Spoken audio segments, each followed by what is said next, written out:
வணக்கம். ஒரு மணி செய்திகளுக்காக நான் ஆர் தேவப்பிரியன். இந்த நேரத்திற்கான தலைப்புச் செய்திகளை பார்க்கலாம். விலைவாசி உயர்வு வேலையில்லா திண்டாட்டத்தை மறைக்கவே செங்கோல். அமெரிக்காவின் சான் பிரான்சிஸ்கோவில் நடைபெற்ற நிகழ்ச்சியில் ராகுல் காந்தி பேட்டி.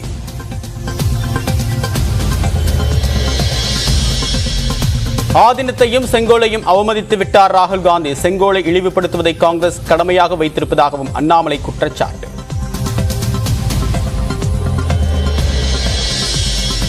ஆட்சி மாற்றத்திற்காக நேருவிடம் செங்கோல் வழங்கியதாக கூறுவது கட்டுக்கதை. மூத்த பத்திரிகையாளர் ஹிந்து என்றாம் சென்னையில் விளக்கம்.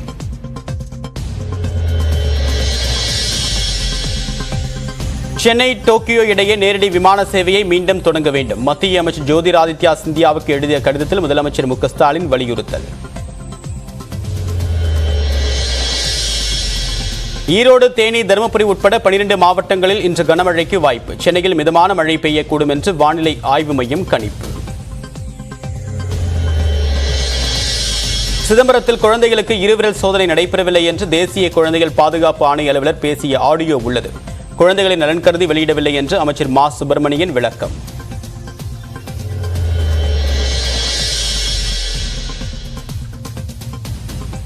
ஏற்காடு மலைப்பாதையில் இருசக்கர வாகனத்தில் சென்றபோது 20 அடி பள்ளத்தில் விழுந்தவர் 9 மணி நேரம் காயங்களுடன் தவித்தவரை தீயணைப்பு வீரர்கள் மீட்டனர்.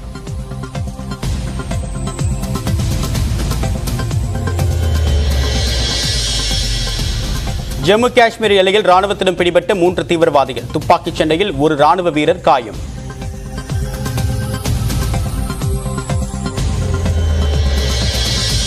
திரையரங்கு, தொலைக்காட்சிகள் போல ஓடிடி தளங்களும் புகையிலை எதிர்ப்பு வாசகங்களை காட்ட வேண்டும். மீறினால் கடும் நடவடிக்கை என்று மத்திய அரசு எச்சரிக்கை.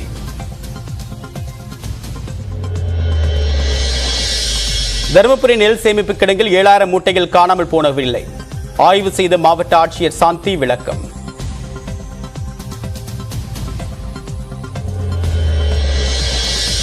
மாநில கல்விக் கொள்கை தொடர்பாக 9 துணைவேந்தர்களுடன் அமைச்சர் பொன்முடி ஆலோசனை. வரும் 5ஆம் தேதி துணைவேந்தர்களை சந்திக்க ஆளுநர் திட்டமிட்டிருந்த நிலையில் கூட்டம்.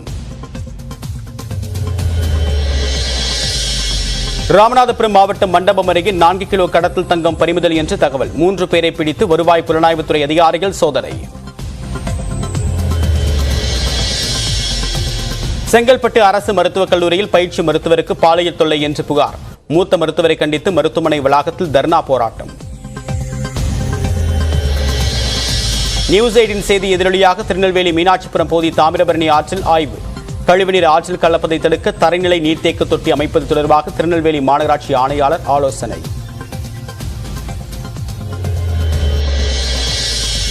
ஐநூறு டாஸ்மாக் கடைகளை மூடுவது பற்றி ஜூன் 3ஆம் தேதி அறிவிப்பு. கணக்கெடுக்கும் பணி நிறைவு பெற்றதாகவும் தகவல். சென்னை செம்மொழி பூங்காவில் வரும் 3ஆம் தேதி மலர் கண்காட்சி தொடங்குகிறது. நீலகிரி, கிருஷ்ணகிரி உள்ளிட்ட மாவட்டங்களில் இருந்து அரிய வகை மலர்களை காட்சிப்படுத்த ஏற்பாடு.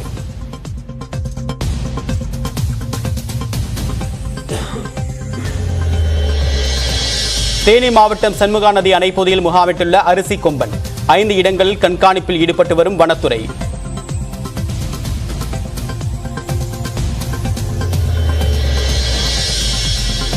தனியார் ஏஜென்சி மூலமாக அரசு பேருந்து ஓட்டுநர்களை நியமிக்கும் விவகாரம். போக்குவரத்து தொழிற்சங்கங்களுடன் அமைச்சர் இன்று பேச்சுவார்த்தை.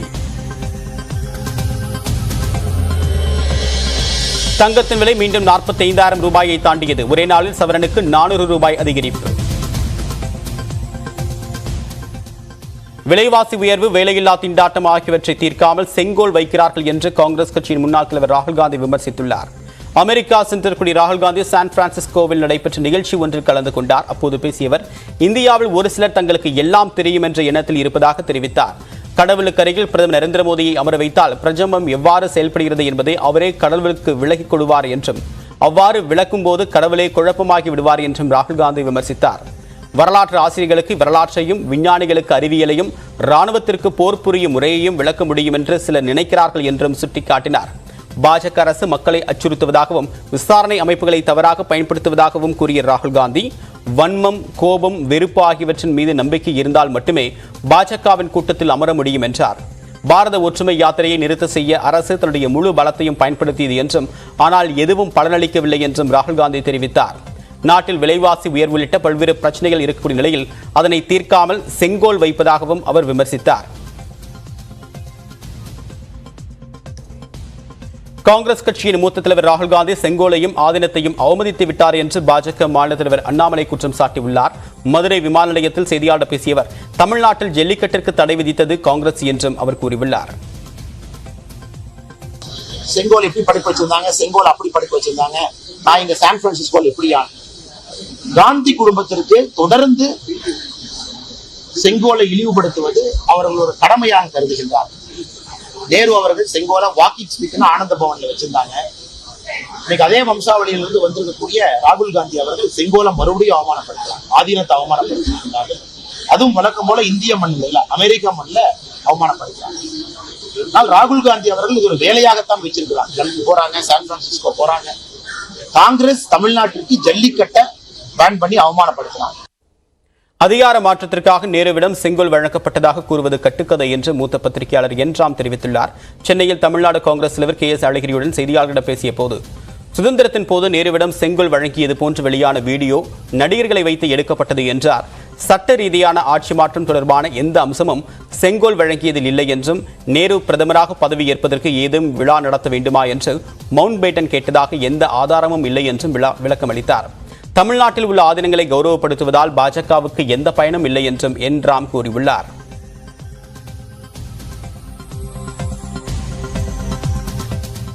சிங்கப்பூர், ஜப்பான் நாடுகளில் அரசுமுறை பயணத்தை முடித்துக் கொண்டு முதலமைச்சர் மு.க.ஸ்டாலின் தாயகம் புறப்பட்டார். 9 நாட்கள் சுற்றுப்பயணத்தில் சுமார் 1300 கோடி ரூபாய் மதிப்பிலான புரிந்துணர்வு ஒப்பந்தங்கள் மேற்கொள்ளப்பட்டுள்ளது. அடுத்த ஆண்டு ஜனவரியில் உலக முதலீட்டாளர்கள் மாநாட்டை தமிழ்நாடு அரசு நடத்துகிறது. இதில் பங்கேற்குமாறு முதலீட்டாளர்களுக்கு அழைப்பு விடுக்கவும் புதிய முதலீடுகளை ஈர்க்கக்கூடிய வகையில் முதலமைச்சர் மு.க.ஸ்டாலின் 9 நாட்கள் அரசுமுறை பயணமாக சிங்கப்பூர், ஜப்பான் நாடுகளுக்கு சென்றார். கடந்த 23ஆம் தேதி முதல் சிங்கப்பூரில் 2 நாட்கள் நடைபெற்ற நிகழ்ச்சியில் அவர் கலந்து கொண்டார். குறிப்பாக சிங்கப்பூரில் முதலீட்டாளர்கள் மாநாட்டில் பங்கேற்ற போது முதலமைச்சர் மு.க.ஸ்டாலின் முன்னிலையில் 312 கோடி ரூபாய் முதலீடுகளை ஈர்க்கக்கூடிய விதமாக 6 புரிந்துணர்வு ஒப்பந்தங்கள் கையெழுத்தாகின. பிறகு சிங்கப்பூர் பயணத்தை முடித்துக் கொண்டு கடந்த 25ஆம் தேதி ஜப்பானின் ஒசாகாவுக்கு முதலமைச்சர் மு.க.ஸ்டாலின் சென்றார். ஒசாகா நகரில் நடைபெற்ற முதலீட்டாளர்கள் மாநாட்டில் ஜப்பானின் டைசல் சேஃப்டி சிஸ்டம்ஸ் நிறுவனத்துடன் 83 கோடி ரூபாய் மதிப்பிலான ஒப்பந்தம் மேற்கொள்ளப்பட்டது. அதைத் தொடர்ந்து 28ஆம் தேதி புல்லட் ரயிலில் ஜப்பான் தலைநகர் டோக்கியோ சென்றார். டோக்கியோ நகரில் நடைபெற்ற முதலீட்டாளர்கள் மாநாட்டில் மு.க.ஸ்டாலின் முன்னிலையில் 818 கோடி ரூபாய் முதலீடு தொடர்பாக 6 நிறுவனங்களுடன் ஒப்பந்தம் மேற்கொள்ளப்பட்டன. நேற்று காலை டோக்கியோவில் உள்ள உலகின் அதிநவீன தகவல் தொழில்நுட்ப மற்றும் மின்னணு நிறுவனமான NEC ஃபியூச்சர் கிரியேஷன் நிறுவனத்திற்கு சென்று பார்வையிட்டார். ஜப்பானின் ஓமரான் ஹெல்த் கேர் நிறுவனம் இரத்த அழுத்த மானிட்டர்களை தயாரிக்கக்கூடிய தொழிற்சாலையை 128 கோடி ரூபாய் முதலீட்டில் தமிழ்நாட்டில் நிறுவுவதற்கான ஒப்பந்தமும் முதலமைச்சர் மு.க.ஸ்டாலின் முன்னிலையில் மேற்கொள்ளப்பட்டது. இந்நிலையில் ஜப்பான் சுற்றுப்பயணத்தை முடித்துக் கொண்டு முதலமைச்சர் மு.க.ஸ்டாலின் இன்று காலை சென்னை புறப்பட்டார். இரவு 10 மணிக்கு சென்னை விமான நிலையம் வரக்கூடிய முதலமைச்சரை அமைச்சர்கள் மற்றும் அதிகாரிகள் வரவேற்கின்றனர். இந்த நிலையில் இந்த சுற்றுப்பயணத்தின் மூலமாக தமிழ்நாட்டின் மீதும் தமிழ்நாடு அரசு மீதும் சிங்கப்பூர், ஜப்பான் நாடுகளின் தொழில் முதலீட்டாளர்களுக்கு மிகப்பெரிய நம்பிக்கை ஏற்பட்டிருப்பதாக முதலமைச்சர் மு.க.ஸ்டாலின் தெரிவித்துள்ளார். தனது வெளிநாட்டு சுற்றுப்பயணம் தொடர்பாக திமுக தொண்டர்களுக்கு முதலமைச்சர் கடிதம் எழுதியுள்ளார். அதில் கடந்த 10 ஆண்டுகால அதிமுக ஆட்சி போல் இல்லாமல் தமிழ்நாடு மாறியிருப்பதாகவும், தமிழ்நாடு அரசு வெளிப்படைத்தன்மையுடன் செயல்படுகிறது என்று தொழில் முதலீட்டாளர்கள் மத்தியில் நம்பிக்கை ஏற்படுத்திய மனமகிழ்ச்சியுடன் வெற்றிகரமாக சென்னை திரும்புவதாகவும் குறிப்பிட்டுள்ளார்.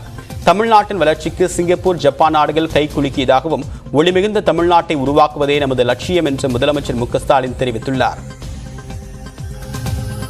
குழந்தை திருமண விவகாரம் தொடர்பாக மருத்துவர்களிடம் பேசிய குழந்தைகள் பாதுகாப்பு ஆணைய அலுவலர் பேசிய ஆடியோ தங்களிடம் உள்ளதாக அமைச்சர் மா. சுப்பிரமணியன் தெரிவித்துள்ளார்.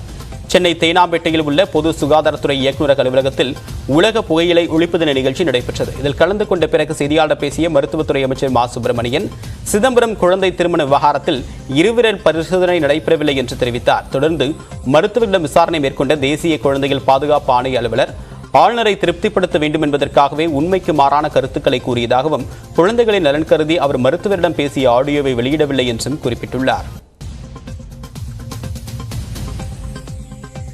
தேசிய குழந்தைகள் நல ஆணையர் அங்கே ஆய்வுக்கு சென்றதும் அங்கே சம்பந்தப்பட்ட மருத்துவர்களிடத்தில் பேசியது இதெல்லாம் ஒன்றும் நடக்கவில்லை. நீங்கள் ஒன்றும் கவலைப்படாதீர்கள், உங்களை பாதுகாப்பதற்காக வந்திருக்கிறேன், எந்த பிரச்சனையும் இல்லை, நீங்கள் சொன்னதை நான் புரிந்து கொண்டேன் என்று சொல்லிவிட்டு சென்று கவர்னரிடத்தில் அவரை திருப்திப்படுத்துவதற்காக இருவிரல் பரிசோதனை நடந்ததைப் போல உறுதிப்படுத்தி ஒரு அறிக்கை சமர்ப்பிக்கிறார். அப்படி நீங்கள், நான் அங்கே எதுவுமே சொல்லவில்லை, இருவிரல் பரிசோதனையை ஒப்புக்கொண்டார்கள் என்று இன்றைக்கு பத்திரிகையில் அறிவிக்கிற நீங்கள் சம்பந்தப்பட்ட மருத்துவர்களிடத்தில் சொன்ன செய்தியை ஆடியோ வைத்திருக்கிறோம். தேவையானால் பத்திரிகையாளர்களிடத்திலும் உங்களிடத்திலும் கூட கொடுப்போம். தமிழ்நாட்டில் 3 மருத்துவக் கல்லூரிகளின் இளநிலை படிப்புக்கான அங்கீகாரம் ரத்தாகும் விவகாரம் தொடர்பாக மத்திய சுகாதாரத்துறை அமைச்சரை சந்திக்க உயர் அதிகாரிகள் இன்று டெல்லி சென்றிருப்பதாக அமைச்சர் கூறியுள்ளார். சிறு குறைகளால் மருத்துவக் கல்லூரிகளின் அங்கீகாரத்தை நீக்குவது ஏற்புடையது அல்ல என்றும் முதலமைச்சரிடம் ஆலோசனை மேற்கொண்ட பிறகு மத்திய அமைச்சர்களை சந்திக்க தானும் டெல்லி செல்ல உள்ளதாகவும் மா சுப்பிரமணியன் கூறியுள்ளார். அரசு மருத்துவக் கல்லூரிகளில் சிறிய சிறிய பிரச்சனைகளுக்கெல்லாம் அங்கீகாரம் ரத்து போன்ற பெரிய வகையிலான செய்திகள் இன்றைக்கு ஏற்புடையதா என்பதை சம்பந்தப்பட்ட துறையின் அமைச்சர்களிடத்தில் தமிழக அரசின் சார்பில் வினவுவதற்கு நானும் துறையின் செயலாளரும் அமைச்சர்களை சந்திக்க நேரம் கேட்டிருக்கிறோம். நேரம் கிடைத்தவுடன் உடனடியாக செல்லவிருக்கிறோம். இனி அடுத்தாக விரைவுச் செய்திகளை பார்க்கலாம். சென்னை செம்மொழி பூங்காவில் வரக்கூடிய 3ஆம் தேதி முதல் 5ஆம் தேதி வரை மலர் கண்காட்சி நடைபெறவுள்ளதாக தோட்டக்கலைத்துறை அறிவித்துள்ளது. சென்னையில் 2வது முறையாக நடைபெறவுள்ள மலர் கண்காட்சியில் நீலகிரி, திண்டுக்கல், கிருஷ்ணகிரி உள்ளிட்ட பல்வேறு பகுதியிலிருந்து கொண்டுவரப்படக்கூடிய அரிய வகை மலர்கள் காட்சிப்படுத்தப்படும் என்று தெரிவிக்கப்பட்டுள்ளது. மலர் கண்காட்சியை பொதுமக்கள் காலை 9 மணி முதல் இரவு 8 மணி வரை பார்வையிடலாம் என்றும் அறிவிக்கப்பட்டுள்ளது. இதில் 5 முதல் 10 வயது வரை உள்ள குழந்தைகளுக்கு 20 ரூபாயும், பெரியவர்களுக்கு 50 ரூபாயும் நுழைவு கட்டணமாக வசூலிக்கப்பட உள்ளது. புகைப்பட கேமராவுக்கு 50 ரூபாயும், வீடியோ கேமராவுக்கு 100 ரூபாயும் கட்டணம் நிர்ணயிக்கப்பட்டுள்ளது.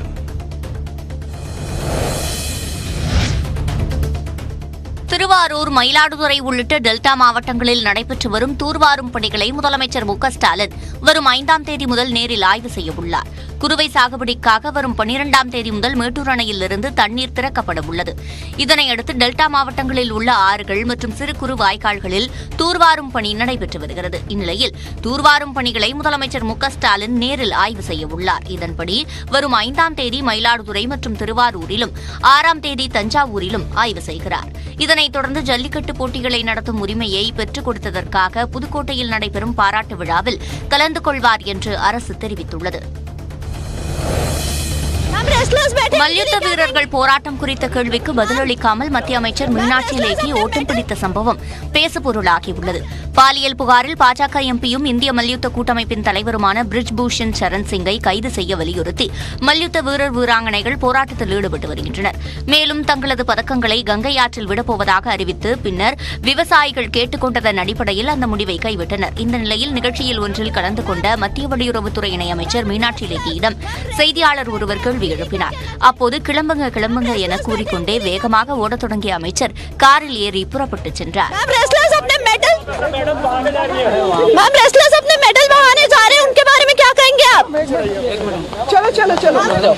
सुनवाई नहीं है, प्रधानमंत्री कुछ बोलने के लिए तैयार नहीं है, महिला सांसद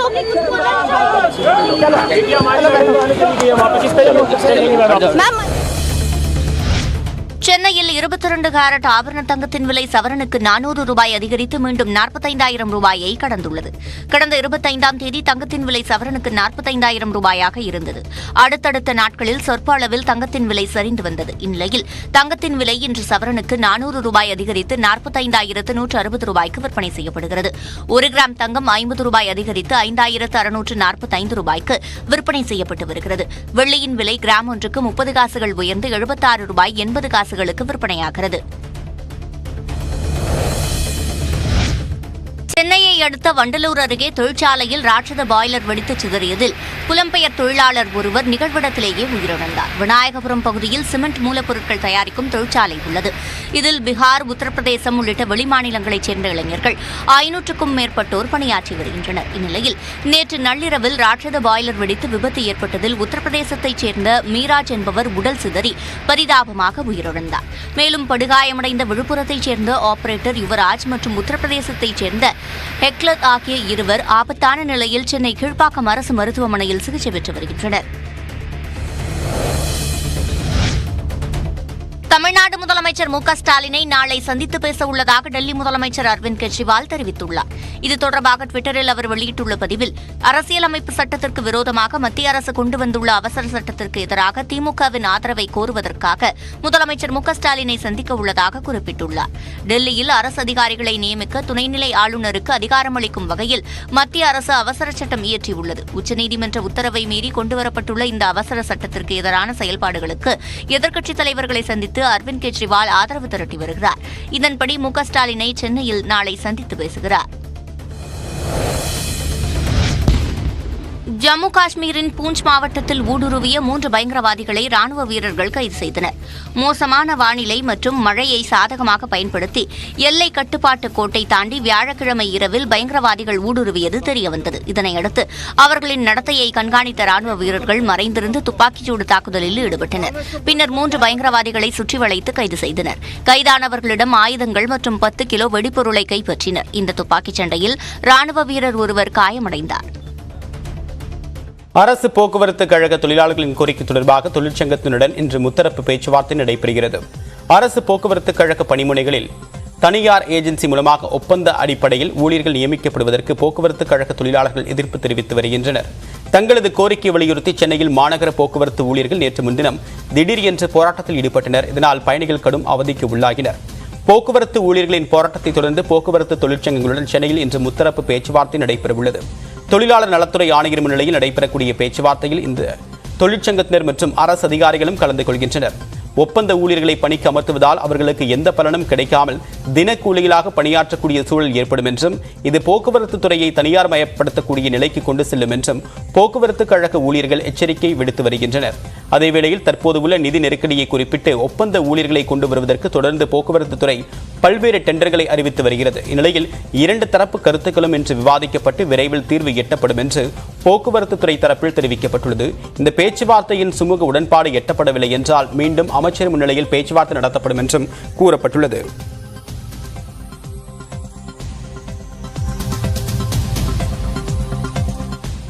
மாநில கல்விக் கொள்கை குறித்து பல்கலைக்கழக துணைவேந்தர்களுடன் உயர்கல்வித்துறை அமைச்சர் பொன்முடி ஆலோசனை மேற்கொண்டார்.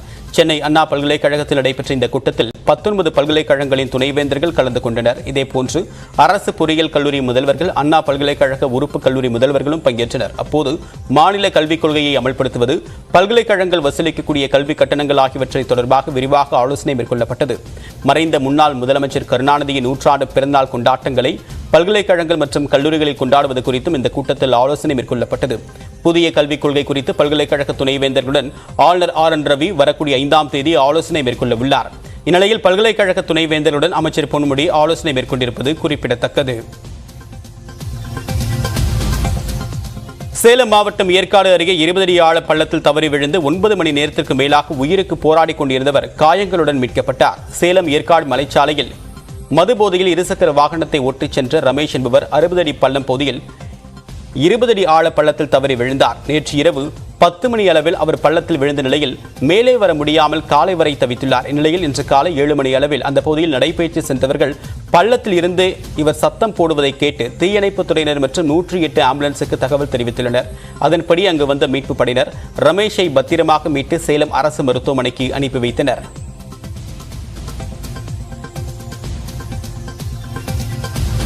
நியூஸ் 18 தமிழ்நாடு செய்தி எதிரொலியாக திருநெல்வேலி மாநகர பகுதியில் உள்ள தாமிரபரணி ஆற்றில் மாநகராட்சி ஆணையர் சிவகிருஷ்ணமூர்த்தி ஆய்வு மேற்கொண்டார். திருநெல்வேலி மாநகராட்சி பகுதிகளில் தாமிரபரணி ஆற்றில் கழிவுநீர் கலக்கப்படுவதாக குற்றச்சாட்டு எழுந்தது. தொடர்ந்து கழிவுநீர் கலப்பதால் தாமிரபரணி ஆறு மாசடைவது தொடர்பான செய்திகள் நியூஸ் 18 தொலைக்காட்சியில் தொடர்ந்து ஒளிபரப்பப்பட்டது.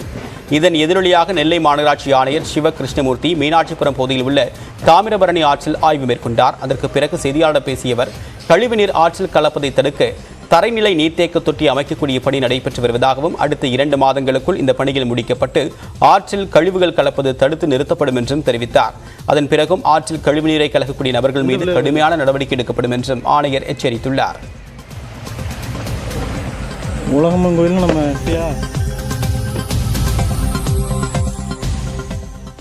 தருமபுரி மாவட்ட நுகர்பொருள் வாணிப கழகத்தில் சேமித்து வைக்கப்பட்ட 7000 டன் நெல் மூட்டைகள் காணாமல் போனதாக வெளியான தகவலில் உண்மை இல்லை என்று மாவட்ட ஆட்சியர் சாந்தி விளக்கம் அளித்துள்ளார்.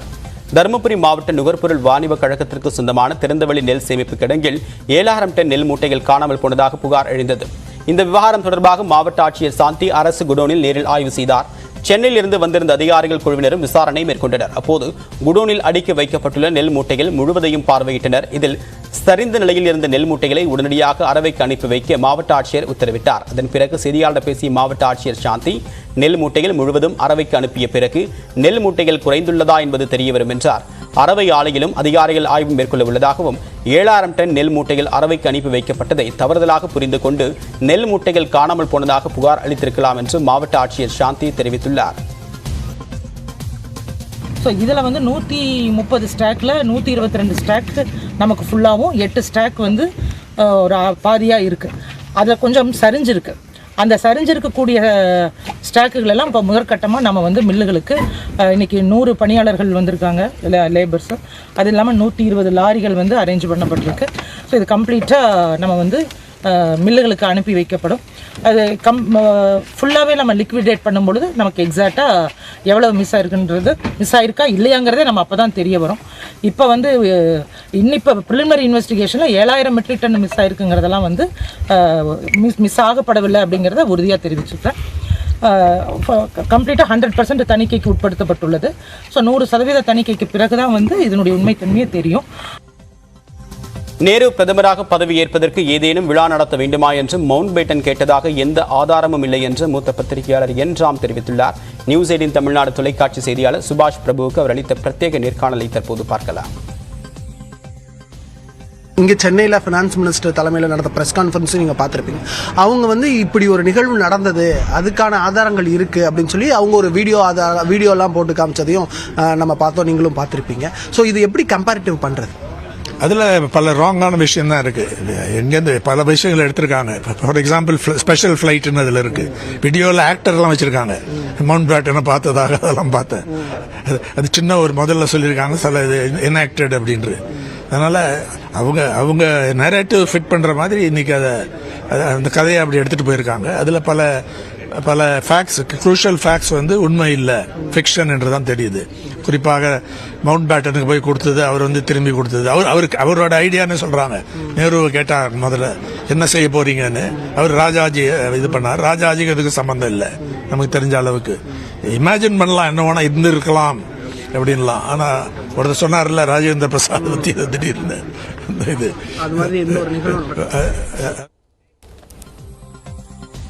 இலங்கையிலிருந்து தங்கம் கடத்தி வந்ததாக ராமேஸ்வரத்தில் 3 பேர் கைது செய்யப்பட்ட நிலையில் அவர்களிடமிருந்து 4 கிலோ தங்கம் பறிமுதல் செய்யப்பட்டதாகவும் தகவல் வெளியாகியுள்ளது.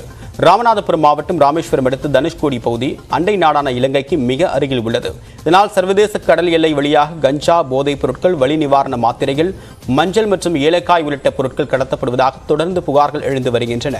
இந்நிலையில் இலங்கையிலிருந்து சட்டவிரோதமாக தங்கக்கட்டிகள் கடத்தப்படுவதாக ரகசிய தகவல் கிடைத்தது. இதையடுத்து மத்திய வருவாய் புலனாய்வுத்துறை அதிகாரிகள் இந்திய கடலோர காவல்படை உதவியுடன் தெற்கு மன்னார் வளைகுடா கடல் பகுதியில் தீவிர கண்காணிப்பு பணியில் ஈடுபட்டனர். அப்போது பதிவு எண் இல்லாமல் கடலில் அதிவேகமாக வந்த நாட்டுப்படகை சுற்றி வளைத்தனர். பிறகு படகில் இருந்த 3 பேரை கைது செய்து விசாரித்தனர். அதில் அவர்களிடமிருந்து 4 கிலோ தங்கம் பறிமுதல் செய்யப்பட்டதாகவும் தகவல் வெளியாகியுள்ளது. மேலும் தொடர்ந்து மேற்கொள்ளப்பட்ட விசாரணையில் அவர்கள் வேதாளையை சேர்ந்த முகமது நாசர், அப்துல் கனி மற்றும் பாம்பன் பகுதியை சேர்ந்த ரவி என்பது தெரியவந்தது. அத்துடன் நாட்டுப்படகில் வந்தவர்கள் சுமார் 20 கிலோ கடத்தல் தங்கத்தை கடலில் போட்டார்களா அல்லது வேறு ஏதேனும் கடத்தல் பொருட்கள் கொண்டு வரப்பட்டதா என்ற கோணத்தில் தொடர் விசாரணையும் மேற்கொள்ளப்பட்டு வருகிறது. தஞ்சாவூரில் பல லட்சம் ரூபாய் மதிப்பில் கட்டப்பட்ட நீர்த்தேக்க தொட்டி பயன்பாட்டிற்கு வருவதற்கு முன்பே நீர்க்கசிவு ஏற்பட்டது மக்களிடையே அதிருப்தியை ஏற்படுத்தியுள்ளது. தஞ்சாவூர் மாநகராட்சியின் பல்வேறு பகுதிகளில் புதிதாக 22 நீர்த்தேக்க தொட்டிகள் புதிதாக கட்டப்பட்டு வருகின்றன. இதில் வடக்கு வாசல் 7வது வார்டு பகுதியில் கட்டப்பட்டு வரக்கூடிய நீர்த்தேக்க தொட்டியில் தற்போது இறுதிக்கட்ட பணிகள் நடைபெற்று வருகின்றன. இன்னும் சில நாட்களில் இந்த தொட்டி மக்கள் பயன்பாட்டிற்கு திறக்கப்படும் என்று கருதப்படுகிறது. இந்நிலையில் தொட்டியின் பல்வேறு இடங்களில் நீர்க்கசிவு ஏற்பட்டுள்ளது. எனவே நீர்த்தேக்க தொட்டி தரமற்ற முறையில் கட்டப்படுவதாகவும் அதிகாரிகள் உடனடியாக ஆய்வு செய்ய வேண்டும் என்றும் அந்த பொதுமக்கள் கோரிக்கை விடுத்துள்ளனர். மேலும் அண்மைச் செய்திகளுக்கு தொடர்ந்து இணைந்தீர்கள். இது உங்கள் நியூஸ் 18 தமிழ்நாடு.